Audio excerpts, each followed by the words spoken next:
This is going live. This is going live, but we're gonna do the post production and just put it in Spotify and everything. Maybe 3 to 6 weeks from today, and some people will exclusively see this, like our some of our clients and things like that if they're watching. And we're just live. If we have questions, obviously those questions can help. But I'll be that 21 questions type of guy, right? I've been trained to ask questions, so I'm gonna be very noisy sometimes. No, I'm All kidding. right. All right, so let's start the podcast. I really want everyone to see this special episode today. We have the results driven team and we have the online hustlers. Okay, so we have 7 people on. Maybe that's from the private groups. Let's start, okay? Awesome. Mic check. I'm good. Mic check. Mic check. You can read about success all day long, but if you don't put in the work, the mindset, execution, and the hustle behind your vision, it just remains a dream. When everything goes wrong, you have to take all the responsibility. We uncover what high-level entrepreneurs, business owners do to rise up from hustling daily. So do what you feel passionate about. Take chances. The world becomes your library to help you to become better at your craft. Join me as I share with you actionable tips to help you grow your business, learn skills, and help you level up in your self-development journey. Your number one spot for business and personal growth is the Online Hustlers Podcast with your host, Esteban Andrade.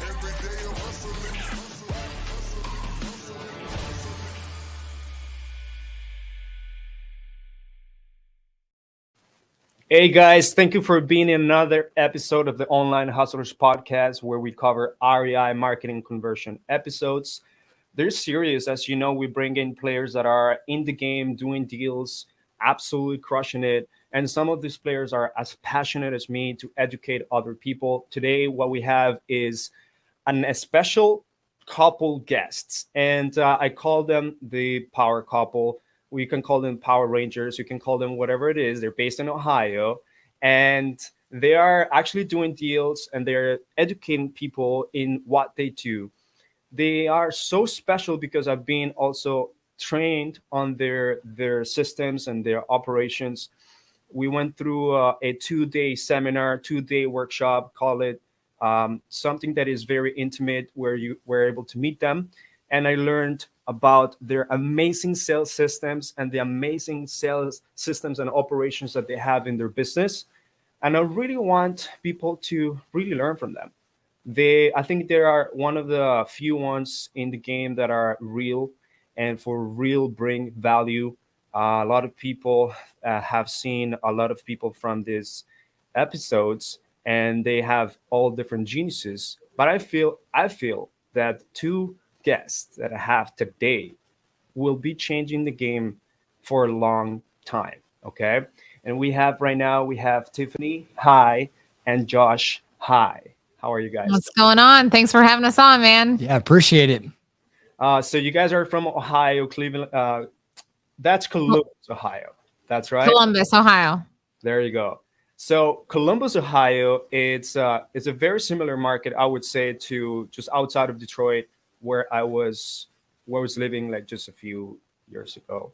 And I come from Detroit, so I know the area. Obviously, you're not gonna have all these burned down houses and just unoccupied houses, but it's definitely a good market to be in real estate. But you also have been really mastering the art of being local, staying local, and not just going outside and spending the money on having this USA wide, nationwide, statewide type of targeting. You've been mastering the art of doing this in Columbus, Ohio. How long have you guys been in the real estate business now in this city? So we virtually wholesale and renovate homes and have rental portfolio in Columbus, Ohio and Kansas City. And we've been doing this for about 6 years, and we've been owning rental properties for a little over a decade. Okay, that's awesome. I see that both of you guys come from amazing backgrounds. Obviously, you both are running the business. You guys are the power couple, and each one has each unique genius, and it works. Right now, you guys are about to hit a 4 mil, multiple 7 figures. And this year on the wholesaling side, this is only wholesaling. And you guys are also helping a lot of people with your coaching. What is this background that you guys come from that really has allowed you guys to truly master this game? Yeah, so I was a corporate leader, moved up the corporate ranks back for about a decade before I jumped into real estate. And I moved all over the country. I was primarily in the oil industry and the building materials industry. And Josh came from commercial construction. Commercial construction, eh? As you guys can tell, I'm Canadian, so you'll see somewhere here and Yeah. there. Yeah, And and honestly, I don't know. Obviously, my background has a lot to do with, building teams and putting in infrastructure and training coming from corporate life. But I think the mindset is really like what pushes someone to become successful in entrepreneurship as a whole. But I will say that like putting myself in a corporate structure for 10 to 15 years first is really what's helped us put the organization where it's at today. I feel that that's really key. A lot of people that come into this game and they want to really start making a lot of money, changing it with real estate. They come from corporate. They come from the game of the 9 to 5, or they have some sort of job in a corporation, but they don't know what they're missing in this.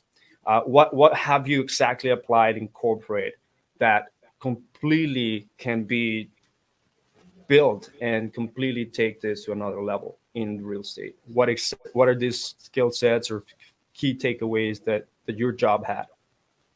Yeah, I think the biggest thing, especially in our industry, for some reason, when I came from corporate life over to ours, and you go to all these events, and I feel like there's a reason why 99% of people stay like 1 to 3 man shows. And the common age of the industry is, under 25 to 30 years old. They didn't have a ton of experience moving up a ladder in leadership. And the reality is you just can't build a company to be here in 5, 10, 20 years if you don't become the leader that it takes to lead people. And you can only get so far without the proper infrastructure. And what I mean by that is daily trainings, onboardings, quarterly trainings, one-on-ones, audits, SOPs, daily meeting rhythms. These things all come from corporate life and tying in goals and all that kind of stuff. And if you start in the game so early in life, say between the ages of 18 and 25, the reality check is that you just never even really put yourself in the shoes to have to grow as a leader anywhere else yet. And to get past like the 1 to 2 million mark, in my opinion, it takes becoming a true leader. And in order to get there, if you didn't do it in corporate life, then you definitely need a mentor to get you there, because it's not something you can just wake up and overnight understand how to become a good leader. That's completely true. I think that I have had to read a bunch of books that never came from a leadership position to help me, and I took them as courses. Obviously, you came in building teams, right? And well, Josh has been in the construction world, but you're mastering sales. I'm not sure if in construction you necessarily learn about sales, but now you master sales. I think that there's obviously a progress and a huge ladder or just the learning ropes, right? But what do you think that a lot of wholesalers that have a business in quotation marks really miss, and they're not doing to actually build a business? Yeah, I mean, I think at the end of the day, it comes down to not knowing and understanding how to train people, not knowing and understanding how to hold people accountable. And like Tiff mentioned before, is being a true leader. A lot of times people see leadership as a title.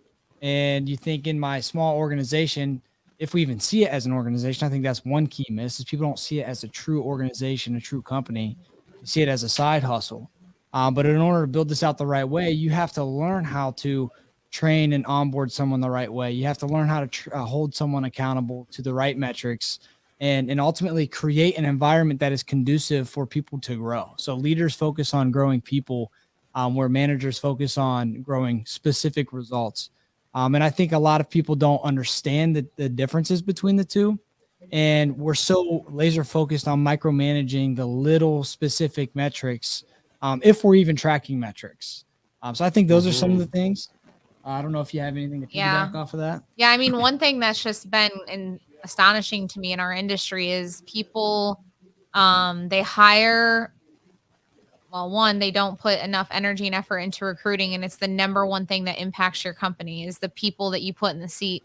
Then you put them in the seat and you're like, oh, I didn't think that I should put together any type of formal structured training. So they come in, you probably freak out on the first day, half-ass the paperwork. And then you're like, here's a script, or just shadow me for a few days. And then I'm going to hope that you perform. And then unfortunately, half of them don't even set very good expectations on performance that are even managed correctly or set with a reason of why they were those numbers. I think that, and I mean, it's unfortunate, but at least 95% of the people that even come to our events, if you ask them the reason why, like, what's the tier structure pay for your salesperson? And they tell me, okay, why was that? And there's no answer. There's like no logical answer behind how we're operating. And so that's really become our passion in the education industry, is like helping people understand the training, onboarding, and infrastructure it takes to truly run a well-oiled machine and not just a side hustle. Wow. Now the leadership part not only comes from all the experience you guys have had, and now you're building out this monster machine in Columbus. But obviously, you guys also had to learn it yourselves. You also had to go through the downs that this game gives you, which is entrepreneurship and business. Sometimes you're up, sometimes you're really up, and then you're really go down. Like how have you guys been able to really master like leadership? Like it's so I feel like being a leader, it's a skill, it's a trait that not everyone have. But how do you learn it, and how do you teach it? I think the biggest thing to jump in before we talk about how we learn is that the reality is I don't have all the answers. Like I don't normally they come at us, right? And they come at us and we're trying to figure it out on the spot when certain things happen. And that's why it's so important to have someone that's already 5 steps ahead of you, because without that, then you just make decisions on the fly. And that's really where it hurts you. To give you an idea with that, I had a situation happen a couple of years ago that as you grow your team, HR becomes more and more and more important. Policies, procedures, handbooks, whatever. I had a situation happen and I didn't know how to handle it. I just stood there, and if I would have reacted or tried to figure it out on my own, I probably would have been in a legal battle or something. And so I have an HR leader on retainer that I can call and ask these questions to. I have a mentor that's grown a much bigger company than me, who's been there, done that. And so as you get past the 1-2 million mark, if you don't have those people to call, every decision is critical. So they can be worth thousands of dollars if you make the wrong decision. I don't want that to get overlooked. And I really want to emphasize what Tiff was talking about there. She said, find someone who is about 5 steps ahead of where you are and basically where you want to be. And one thing to really emphasize is, why go through the same hardships, the same mistakes that person who's already 5 steps ahead of you had to figure out? Why take these things on and stress out about it, go through the anxiety of living through these experiences when there's someone out there who's already experienced them and has already put a system and process in place to make sure that never happens again. And I think a lot of people, they just try to figure it out and they get stuck in these situations, and it just prolongs the process. If you find the right person, you can take what took us 5 years to do, you can shorten that into 1.5 to maybe 2 years. And what else can you do with the other 3 years that you just bought yourself with? Imagine the exponential growth that you could have. So that's a very, very key point that Tiff brought up, and I want to make sure that doesn't get overlooked. So when it comes to the leadership piece that you're talking about, is exactly that. Find a leader who is the leader you want to be and learn from their experience.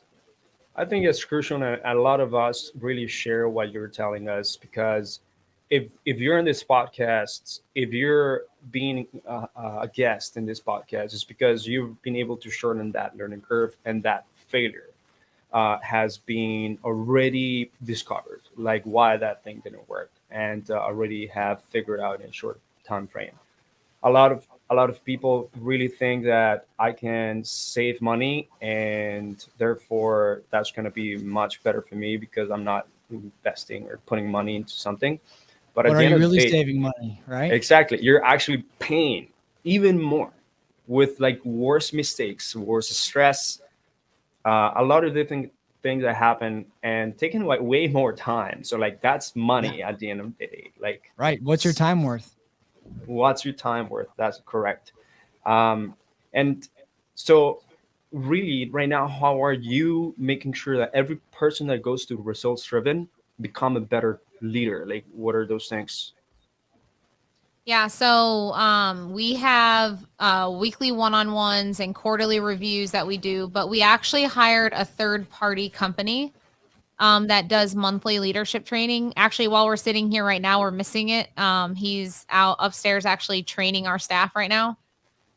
So we try to put them in the hands of leaders that are even much bigger than us, and then that person we actually pay as well to meet one-on-one with our our leaders of our people as well. Okay, that's huge. I think a lot of people, a lot of coaches actually do not care enough to go above and beyond and actually having other leaders, other people helping them in areas that you guys are not the best. I think you just mentioned, hey, they may be even better leaders than us, and I'm paying them, and I'm actually making sure that they are teaching our students. Uh, Actually, I think that that's one of the best ways to be an actual coach and a good mentor because it shows that you guys are caring. One thing that I want to cover that Josh mentioned some time ago, and I wrote it down here, is um, people are not measuring and understanding why they do what they do. They're not measuring metrics. You also said it yourself, Tiffany. Why was it tier structure like that? No, like why is it? And what are you guys doing right now? What are those things that you are absolutely measuring and that are crucial in order to make true decisions? I think it's important, especially from a sales leadership perspective, a sales management perspective, to know and understand the process. And what I mean by that is if you can visualize this flow being you have a certain amount of leads, these leads are obviously opportunities that we can call. Those calls are going to lead to conversations, which will lead to quality conversations. Those quality conversations become offers, contracts, which is the end result profit, right? So if we can visualize this as a flow, as long as we know our conversions, we're looking at this day in and day out. We're looking at this every single week. This is giving us a true pulse, the health of this flow or our business. And if we don't know the health of our business, it's just like a doctor's checkup. If you don't go to the doctor every year to check on your health, how do you know if you're sick or not? So we need to make sure that we have an idea of the health of this flow. And then based on the conversions that we're seeing, well, there will be red flag indicators that are jumping out at you saying, oh, hey, there's something wrong here. So some of the things that we track are the number of quality conversations that we have. We call it a process. The number of offers that we make, and the number of deals that our acquisition people are contributing. Now, I see a ton of people in the industry, they're tracking the wrong metrics. And what I mean by that is they're tracking or at least have a minimum expectation on a dial count every single day, or they have a minimum expectation on talk time every day. Now, the problem with that is you're really incentivizing your team to go do the wrong activities. And think of this example, and this is something that I experienced early on in our real estate career when we had a team and I had a minimum expectation of 100 dials per day. And I would go out to the sales floor with about 2 hours left, and I'd go to everyone and I'd say, how many dials do you have? How many dials do you have? How many dials do you have? And I'll never forget, this one guy looked at me, he goes, oh shoot, I only have 50 dials. I have to do twice as much in the next 2 hours of what I've done in the last 6. So what did he do? He even said out loud, I'm going to go call the leads. It was a specific category called the discovery. I'm going to go call these leads because I know they're not going to answer the phone. They're really old in the system. They're not going to answer the phone, and it'll be an opportunity for me to rack up my dials. Well, I thought in that moment, I was like, that's not what I want you to do. I want you to go get on the phone with someone that you think you can close. So that was a huge light bulb for me. I'm incentivizing the wrong activities by putting a minimum expectation on this. So that's when we shifted and we said, no, let's forget that. I want you to go to the list or the campaign or the lead status that's going to get you the next qualified person on the phone who we can make an offer to and land a contract with. So we really shifted our focus to the KPIs that are actually moving the needle forward, the quality conversations, the offers that we're making, and the deals that we're getting.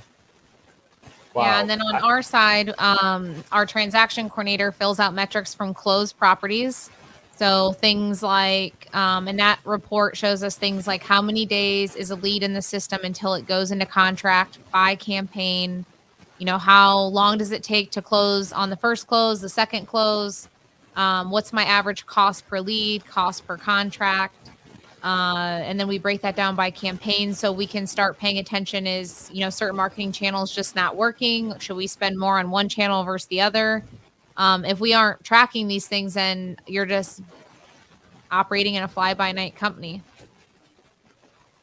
So you guys are definitely tracking every single number in every department that you have in your company. So let's start with sales, right, Josh? He mentioned quality conversations. Can you I turn don't that up? even I don't even know if like people right now that are listening would ever think I need to measure a quality conversation. Like obviously that the sales department will have like everything in the operations back end and everything. But in sales, why is measuring quality conversations important to you? Yeah, the biggest thing is we want to track the activities, again, that really move the needle forward. Now, we are looking from a leadership perspective, we are looking at the dial count because at the end of the day, that's an effort piece. But I don't want my team laser focused on where do I go to go get 50 more dials. I want them to be thinking, where do I go to get the next deal? And that's where the quality conversation comes into play. If I'm thinking in that light, then I have a totally different answer than if I walked up to a sales guy and said, where are you going to go to get 50 more dials in the next 30 minutes? And I think that also helps, for example, getting your callers or whoever is doing your follow up and into transforming and having a mindset of a closer mindset. How can we make sure that whatever I'm doing is going to be to close deals? It's going to be, and the end result is going to help the company receive the revenue, right? And therefore I get my commissions or however you have it structured. I think that's brilliant. For every single, let's say every single type of role inside of your organization, you guys are measuring having KPIs. What's the question? Does every single role, employee, or just department have KPIs that Yes. are measured right now? Yeah, when we make sure that they're only focused on the top 3 to 5 that move the needle forward, all the rest of the metrics are behind the scenes in leadership reports that we're making decisions on or looking for red flag indicators. Okay, awesome. So, for instance, Tiffany, with the team that you manage right now, what are the crucial KPIs that is making everything really move? Yeah. So actually, Josh runs the day to day right now. I raise all the money, the marketing, and the systems. As of about 3 to 4 weeks ago, I have removed myself from the day to day. So I'm in every week's level 10 meeting and I'm paying attention to where's revenue, where's expenses, where's profits, what deals are closing. And then every month I have a meeting with my CFO. We look at the previous month and I'm paying attention to what channels are making sense and what aren't. And then, and moving and shifting money according to what the data is telling me to do. Oh, that's pretty amazing. Thanks for that share, actually. That's a huge part. When is Josh going to be fully removed? That's a good question. It's in the works. But you know, one big thing that our focus has been this year is leading leaders. So we've talked a lot about getting yourself to a position to be a leader, to lead the frontline individuals. But in order to take that next step and truly put yourself in the owner's seat, you have to put other leadership in place. And that's a totally different concept when you start talking leading other leaders who are leading the front line. So right now we're in the process of grooming some people into those positions. But as far as like a timeline, it could be 3 months, could be 6 months, could be 12 months. It's just kind of a week by week thing right now. We have a game plan in place and we're executing on that game plan. Wow. Okay. One of the things, guys, that I actually found when I went and took the 2 days is that at the very beginning, you guys made sure to set the right expectations of what really this is going to take. And you guys have specific metrics that you measure for marketing channels. And I feel like people do not really think about this at all or ever on the sales conversion cycles, like what it takes. You guys have measured your metrics so well that you know how much, for instance, cold calling takes, how much your direct mail takes, how much your PPC, your Facebook. What has this been? Why is this a game changer? Cash conversion cycle. Okay, I'm like, what is the question? Yep. Yeah, so cash conversion cycle is when you spend money today and when you get an actual return on investment on it.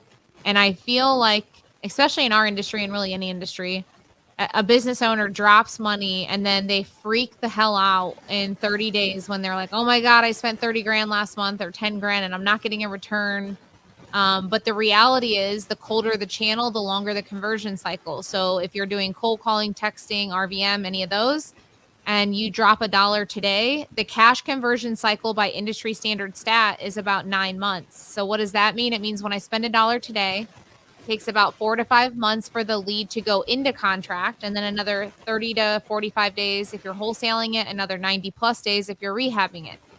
So if you're going to double down on marketing this month or decide to grow, just know that you won't perform consistently from that dollar spent for months down the road. And one of the big ones that's always like a shell shocker too is I just started doing really heavy direct mail last year. And, my cash conversion cycle right now is about 6 months. So if I drop 45, 50 grand on mail this month, I'm not going to receive a ROI on it for 6+ months. Now, not a lot of people can stomach 50,000 a month for 6 months until they can get a return on it. And that's what's going to make or break someone being in the business a year from now. Okay. Now you guys are measuring every single channel, and for example, direct mail, which is taking you 6 months, right? About with direct mail. Does this apply for every single market in the United States, or do you think it's like depending on the market? What'd you say? Like, does this apply for every single market in the United States? For instance, if I go to Detroit, is it going to be the same sales conversion cycle, the same time? Yeah, I would say that every marketing campaign has a pretty common industry standard stat. Okay. I would say that the states that have attorney states might even be longer. Okay. That is really loud. Is it his mic? I think so. Okay, your mic is like giving a ton of background noise. So it's. Oh, do you have really? AirPods on? I do have AirPods. Okay. Let me see. It's driving me crazy. What kind of background noise is it? Like It's beats? bad. It's like constant crackling. Oh, okay. Maybe it's White because. Gotcha. I think it's because this is right now. It's not like in this type of arm. It's actually in here in the couch. Let me check. Yeah, there's something going on. Yeah, it's like constant white noise that's coming out of your mic. Okay, let me check here. Make sure that this is actually turned off. Is this good now? No. It's. Right, that's pretty weird, actually. Can you try muting it and then unmuting it? Yeah, it's the mic. It turned off when you muted the Yeah, mic. it just got worse. It just got worse.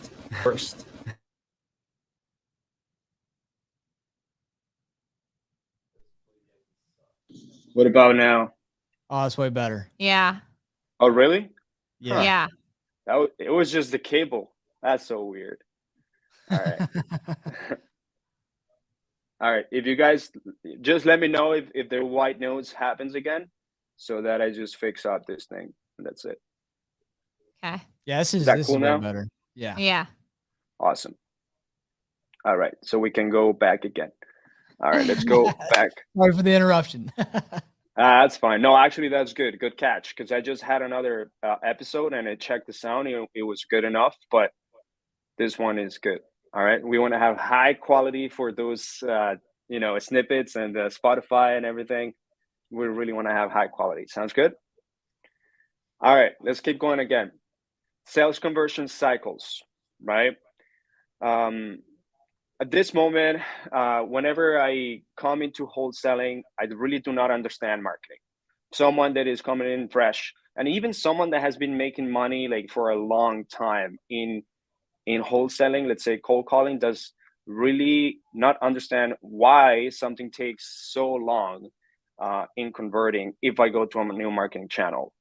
I I feel like you guys have to explain to me what was your decision, or why explaining this to your students at the time that they come in and work with you guys is really crucial. What's the importance in understanding sales conversion cycles?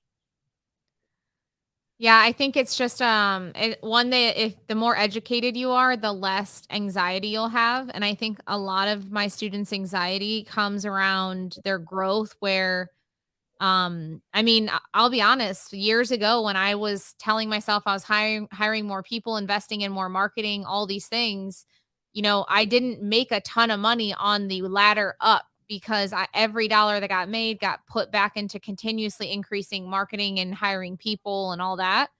And like I said, when I spend a dollar today, I don't make it for 9 months. So you can't go into it with the mindset that you will. And that's when people shut down. They have anxiety. They make decisions out of fear. Or they make lack of decisions out of fear, such as hiring another person, because I always get the common response of, well, I need to make a little bit more money consistently and then I'll do this. Well, that's not how this works. This is why you need to do it so you can make more money consistently. And if you keep doing what you're doing, you're just going to keep getting the same result. And so I think that that's why someone in our industry, I mean, you have to go all in or just don't do it, to be honest with you. Now I think that there's definitely money to be made of doing, even having a career and doing a house at a time or a couple houses because you can buy them off wholesalers. But the reality is if you want to perform consistently, you've got to invest consistently, hire consistently, and keep growing, or it's going to die off. In a time like today when a recession's hitting, that's really what's gonna take the boys from the men in the industry, to be honest, or the girls from the women. It Yeah, really is. because It's gonna separate them. I think a lot of people are just going to start dropping the, oh, I want to get into the wholesaling game, or oh, I've been in wholesaling, like, oh my god, like recession is happening, I don't have the pans, the balls to keep going, I don't understand my numbers, and you're just gonna let people like you guys, or people that are really into the game, become even wealthier because now the opportunities are there. You guys understand it real well. Yeah, I see a lot of people pulling back a little bit right now, or it's one or the other. If you're a rehabber, I see them, tiptoeing and pulling back a little bit, and then they're jumping into wholesaling because they think that that's the answer, and it makes the people who stay in the game and still rehab and do all these things, the big players, we're just going to pivot. We're just going to adjust our numbers and adjust it according to the market. So I just think that some of the upcoming months are really going to make or break people based on how they plan and watch their numbers. Yeah. Have you had any type of hiccups lately with people calling it recession right now, uh, that maybe have affected you deals? No. We've had a couple of hedge funds in the market that have paused buying. But one of the biggest things we've always been strict on in our office is that we never put a contract in place with a hedge fund that we can't take down ourselves. All right. So people are still buying. There's still people, buyers in the market. Maybe it will not be the same buyers, but people still doing deals. Correct. And what do you say to those people that are listening and be like, wow, um, I don't think I'm gonna be successful if interest rates are going up. Can't buy and hold properties because like it's not gonna make sense. What do you say to those people? Stack your cash and get ready. There's going to be opportunities. So I mean, cash I is king. don't like cash is king. And right now, are you guys doing something differently inside to really prepare for that buying very low in your company? I would say the biggest thing right now is we're not relying on hedge funds because they are pulling out literally days before closing. And we've changed our criteria from an underwriting perspective. We want to make sure that when we're looking at comps, we can't speculate anymore like you used to. You used to be able to say, oh, it'll probably get 10 or 20 over list. You can't do that anymore. So we're just being conservative when we're looking at our ARVs and in our underwriting. Okay. How about marketing? Are you guys marketing harder, staying consistent, the same? We're actually marketing harder right now. Wow. Okay. Where are you guys double dipping? We're actually testing out some new direct mail stuff. We're actually pulling heavier lists because what I foresee is that there will be people that will drop off because they won't understand how to pivot or adjust in a new market.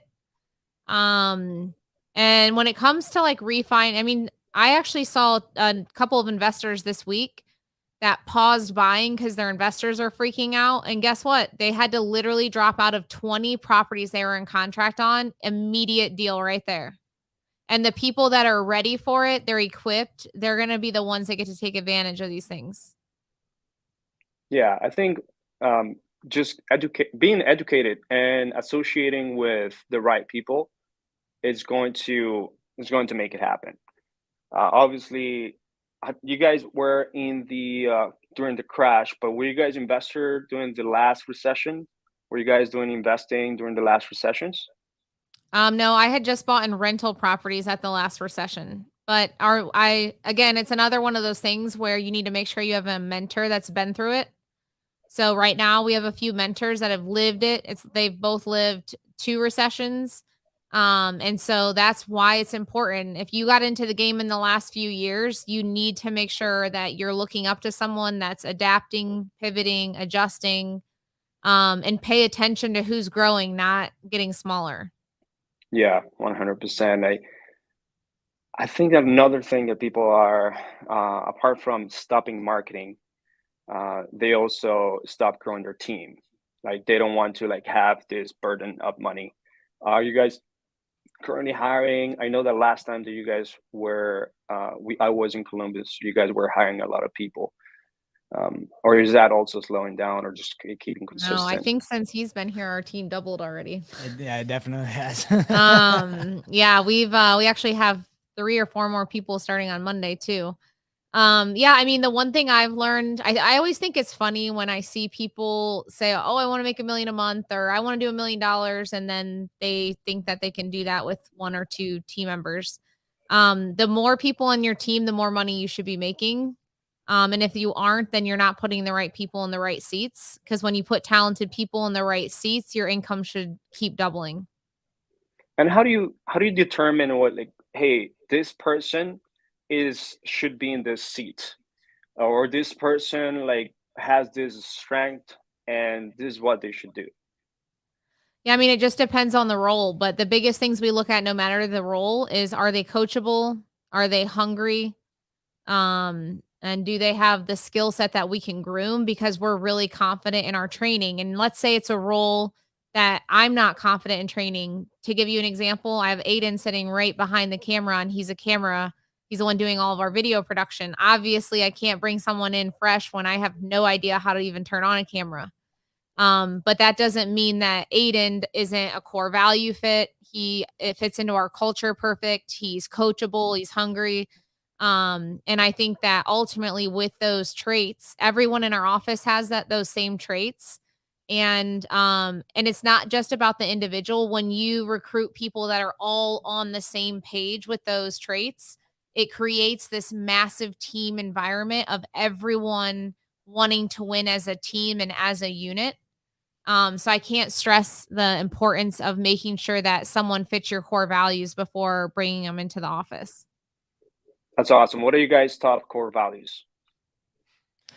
Well, one, Tiff actually hit on this, and I almost chimed in and said this, but growth is one that's very important to us. And it's so important that we invest several six figures a year into mentorship. And that's how important growth is. And you heard Tiff talk about you have to be growth oriented. Everyone on our team is reading books, listening to podcasts. They're in the gym. They're eating right. They're focused on being the best version of themselves.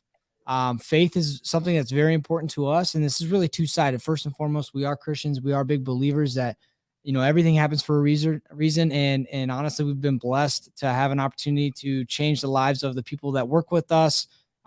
Whether that's from an educational perspective, the people we're educating, our employees, our vendors.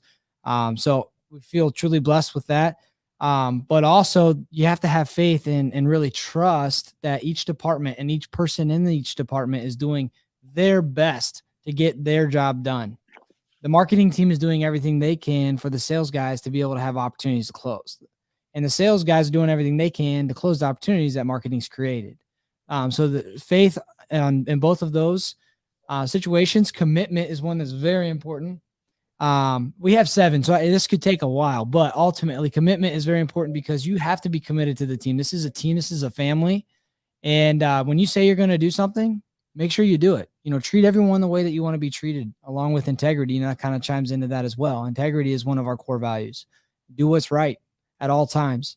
Yeah, I mean, I can keep going if you want me to, but I mean, at the big end of the day, just a few of those are probably the most important. And one of the big things in every interview that I do is Josh typically goes over the first few, and then I come in and I tell, so when I open up every interview, if they do make it to an in-person interview, is I tell them about how the company got started, the journey, the why, where we're going, where I see this role going ultimately.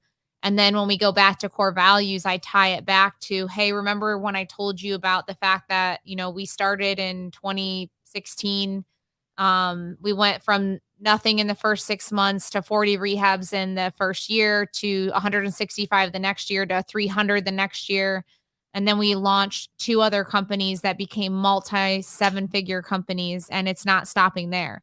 So if that's not something that attracts you, there's the fucking door.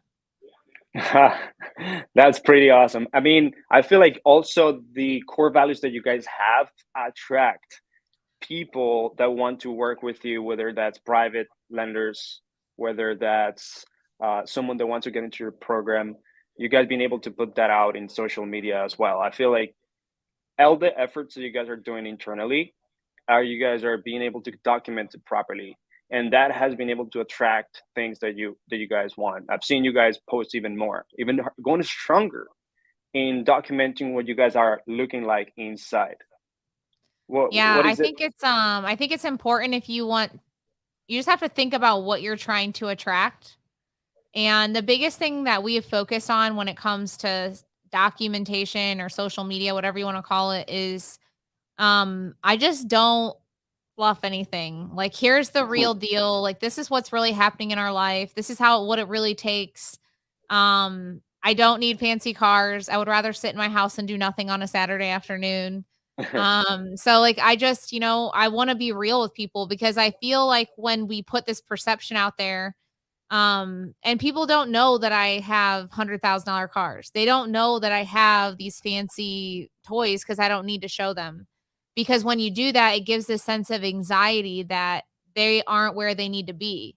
And the reality is that I was living with my parents 4 years ago.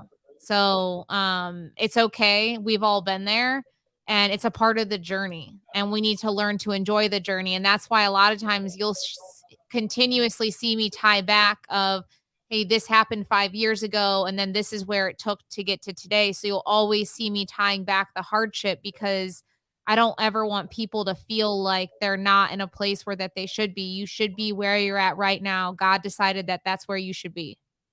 Yeah. And I think that a lot of people do see the not really what happened all the time in social media. For example, you just shared that you were with your parents a few years ago. If you could document it and film what were you feeling, and how was your current state, and that you were not $1 million company.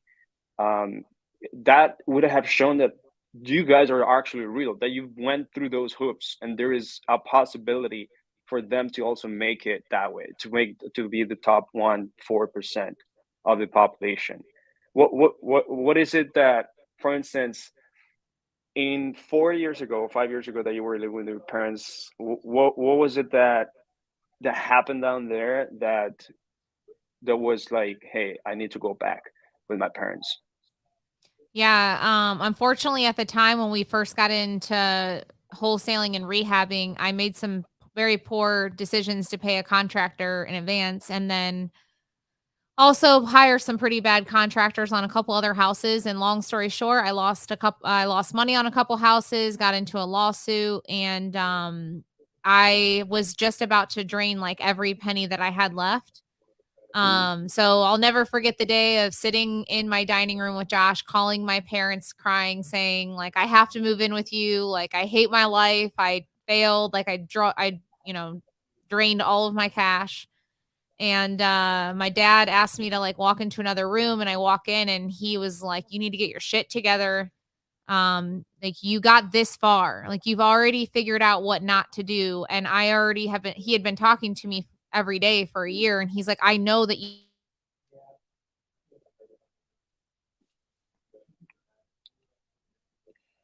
and he actually implanted this into my head back then, but he goes, now it's your duty to make sure that someday that you don't let other people go through that to get to the same spot that you're in.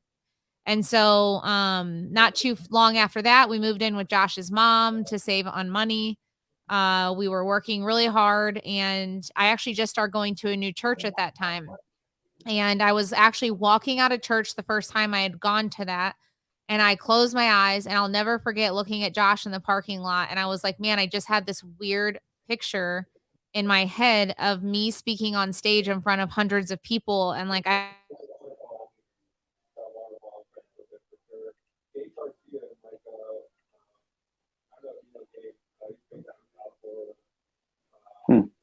think we lost you guys. Is everything here good? Oh no. Can you hear us? Are you there?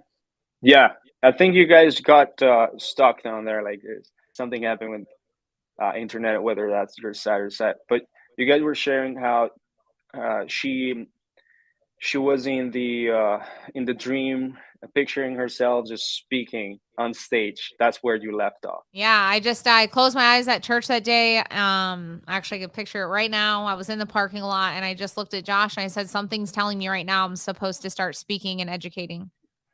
And a few months later is when I launched the virtual group, which is one of my first products. And it's been history ever since. But I think that it's really important as a business owner or any human being to listen to your intuition and your gut feelings, because I think they mean something. So whether it's good or bad, I think you need to listen and never go against those intuitive feelings. That's really powerful. And Josh, you did it right, my man. You did really good. There's a lot of couple entrepreneurs, or people that have a partner, and they start by themselves, or they start with a partner. But what really made you guys a good couple? Like, what is it that made you guys a really good business couple? Well, it all happened by accident, to be honest. The reality of what happened was Tiff, literally, I'll never forget this phone call. She calls me one day on Good Friday, and she goes, they're walking me out of the office. I just quit my job. And I looked at her. I was like, what? She was making good money. And I was like, you did what? And she's like, I left. I'm not doing it. I'll figure something else out. And I was like, well, if there's one person that I know can figure shit out, it's you. And sure enough, she's like, I don't know what I'm going to do. We kind of spent a few months figuring out what we were going to do. And then next thing you know, she's like, hey, I'm going to flip houses. Well, I was a project manager at the time, really an account manager for a commercial contractor. And I was like, well, I can help with that. I do the construction side of it already, so I can just manage that. I can manage the crews. And so there we go. We off into the real estate realm we went. And I think we just naturally, she was a natural for marketing. She's a marketing genius. And I was good at construction, and we both had, one of us had to figure out sales. He thinks he was good at construction. If you get the if you get the phones ringing, you got to know how to have the conversation. And really, one of the realizations we had right off the bat was Tiff did a phenomenal job getting the phone ringing. Actually got to a point where it was calling her phone, and she was like, she'd throw the phone at me. Hey, answer it. I don't want to talk to them, And so I would answer the phone, and I'm like, man, I'm having a ton of conversations, going out to a lot of houses, but we're not getting deals. And I realized that the way I was talking to sellers was wrong. And this is something I see a lot in the industry. A lot of people ask, what's the magical list? What's the magical marketing campaign or channel? And the reality is there's no magical list. There's no magical marketing channel. They all produce leads. They all create opportunities. What you need to focus on is your conversation that you're having with the seller, because every single opportunity that crosses your desk, you have to be able to close it.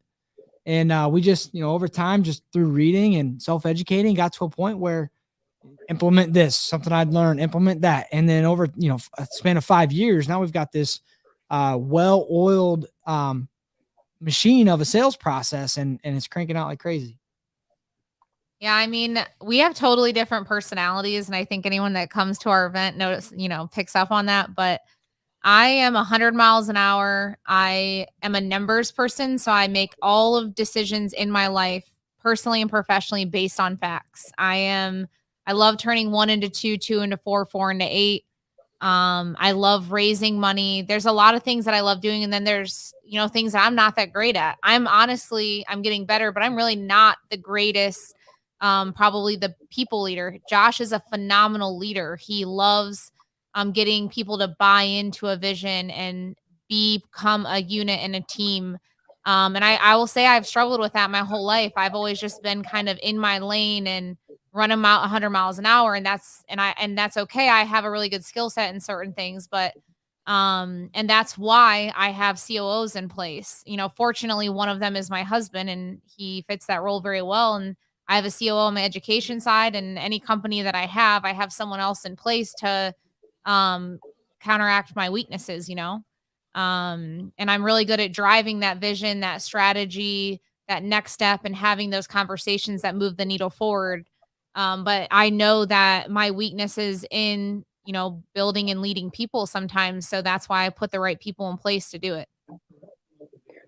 What would you say to people that really want to work with their couples, but they don't think that, hey, their couples are going to go into entrepreneurship? Now, if there's one person that does, but the other is not working, how would you recommend? You wouldn't do it? I mean, at the end of the day, you don't want to force anyone to do something they don't want. That just would not be a good fit for either party, Maybe there's a way in which the person who doesn't want to be a partner can be at least a role. That's something I would say we can consider that. But if they're not interested in that, then just completely separate it. Yeah, I see couples in the industry where like one of them tries to force the one into the company or get them to be an admin or do whatever. And here's the reality. Like, people ask us, how do we separate work and personal life? We don't. Like, we love, eat, breathe. Like, that's our passion. It's our hobby. It's our love. Like, why would we separate it? We want to combine them and make them one. And if you have a significant other that's not in love with it like that, then you truly do need to keep it separate to keep your marriage and relationship strong. I think that's very, very true. And a lot of people really want, I want my wife to really work on my business because I'm struggling or something like that. But rather hire, right? I mean, you rather hire someone that is like your complete opposite, or give the chance to someone else in the company. And do not force people. Do not force people into that situation. I think that you guys flow correctly together because you both are into the business world. But not everyone does. And I think that's my opinion as well. I've learned the hard way, guys, because I wanted to also get my girlfriend at the time to come in and work on different things, but it was just forced, right? But then she was able to see that, hey, I made some money with the business. Now I can hire her as a W2, and she's kind of getting into it a little bit. But it's things like that that will give you more peace. Stop stressing that your partner is not in the same entrepreneurial type of world as you. Yep. Yeah. So, guys, first of all, I want to tell you so much. Like, thank you so much for being here. But I also want people to come in and listen to you to take something from you. What are the free or not free paid books that you know that has helped each one of you guys to master what you guys do really well with the sales, operations, systems that people can get? I'll lead this one from a sales perspective. When it comes to soft skills, meaning tonality and things like that, and some NLP language, Way of the Wolf by Jordan Belford is a phenomenal book. And I would encourage you to don't read the book, listen to the audio book, because it's actually Jordan himself going through and pronouncing everything the exact way it's supposed to be pronounced. The tonality he uses, the enunciation, everything is on point. There's a lot of golden nuggets in that audiobook. Yeah, I would say on the op side, you really should read the book Who Not How, because I think everyone always tries to figure things out on their own, and I've really trained myself now to figure out who I can hire, not how to do it. All right. Is that also going to help when understanding the way systems you understand, like the way that you understand systems, or is there something else that you can Everyone thinks I'm like a systems genius, but I just found the right who that knows how to do it. That's a really good answer, because it ties back to that book. So Who Knew How, and the other one is the Way of the Wolf. Yep. Wow. Guys, how can people follow you? How can people find you in social media? How can people get a hold of you? Yeah, our Instagram is Tiffany High Official and Josh High Official. We have a website, tiffanyandjoshhigh.com. From there, you can find, tiffanyandjoshhigh.com. If you go there, you can find all the ways to connect with us. All right. Will people be able to maybe approach you in Columbus, see if they ever see you? Like, if you're in Columbus, hey, Tiffany, hi. Is it easy? Okay. Just Sounds don't good. show up at my office unexpectedly. I want to make sure people know that when I went and took this 2 days, it was one of the most, for me, it was an unreal experience to have as a student, someone that truly is going to give you almost everything they got in short amount of period of time. And also, whenever we were talking on this bar, all right, whenever we were having lunch, you can truly see that these individuals, they know what they're talking, but the whole reason of them doing the amount of money that they make is because they help a lot of people, and they really want to help a lot of people. The more people you help, I believe the more sales you make, and the more that you are able to make in money. So they truly care. I think that they're going to be the best mentors that you could ever have if you go and work with them. What's your program called? What's my what? Your program. Results driven REI. But you can go to the virtualgroup.com or the 2dayworkshop.com and learn about our two main products. Okay, that's awesome. Thank you guys for listening to this channel. Again, share it away with your circle, Spotify, Apple Podcast. If you guys got something out of this, I really want you guys to just also go and follow Tiffany High and Josh High on Instagram, and at the same time give us a review.